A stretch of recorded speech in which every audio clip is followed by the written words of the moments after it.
Boche gold and diamonds. Buy now pay later.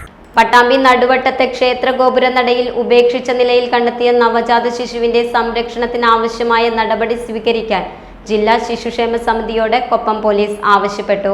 Thrissur medical കോളേജിലെ തീവ്രപരിചരണ വിഭാഗത്തിൽ പ്രവേശിപ്പിച്ച കുട്ടിയുടെ ആരോഗ്യനില തൃപ്തികരമാണ്. കുട്ടിയെ ക്ഷേത്രനടയിൽ ഉപേക്ഷിച്ചവർക്കായുള്ള അന്വേഷണവും നടക്കുന്നുണ്ട്.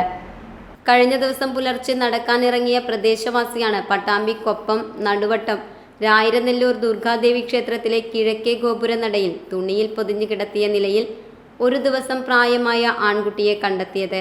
ക്ഷേത്ര ഭാരവാഹികൾ അറിയിച്ചതിനെ തുടർന്ന് കൊപ്പം പോലീസ് സ്ഥലത്തെത്തി കുഞ്ഞിനെ പട്ടാമ്പി താലൂക്ക് ആശുപത്രിയിലും പിന്നീട് തൃശൂർ മെഡിക്കൽ കോളേജ് ആശുപത്രിയിലേക്കും മാറ്റി. ഇപ്പോൾ കുട്ടി ശിശുരോഗ വിഭാഗം തീവ്രപരിചരണ വിഭാഗത്തിൽ നിരീക്ഷണത്തിലാണ്.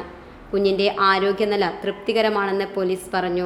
പ്രദേശത്തെയും സമീപത്തെയും CCTV ദൃശ്യങ്ങൾ കേന്ദ്രീകരിച്ചും സമീപകാലത്ത് അടുത്തുള്ള ആശുപത്രികളിൽ നടന്ന പ്രസവങ്ങളുടെ വിവരങ്ങൾ പോലീസ് അന്വേഷിക്കുന്നുണ്ട്.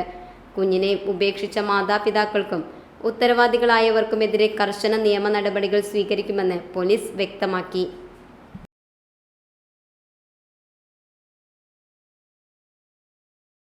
Time Kids Preschool, Mannannur road, Vaniyamkulam. .view News. കാഴ്ചകളാണ് ലോകം, കണ്ടു തുടങ്ങുക.